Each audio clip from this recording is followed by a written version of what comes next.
जेव्हा श्री स्वामी समर्थांचं आपल्या घरात आगमन होतं, जेव्हा श्री स्वामी समर्थ महाराज आपल्या घरात येतात, त्या दिवसापासनं आपल्या दुःखांची, आपल्या संकटांची, आपल्या विघ्नांची राख रांगोळी व्हायला चालू होते.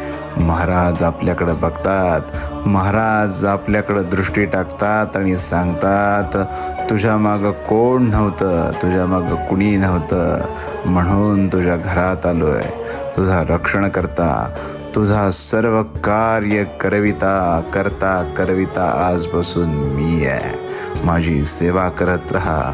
ह्या सेवेचं फळ तुला एक दिवस असं मिळेल की तुलाच उमगणार नाही की तू काय मिळवलंयस. सगळ्यांना मिळवण्यापेक्षा मला मिळव. मी सदैव तुझा रक्षण करता होईल. श्री स्वामी समर्थ.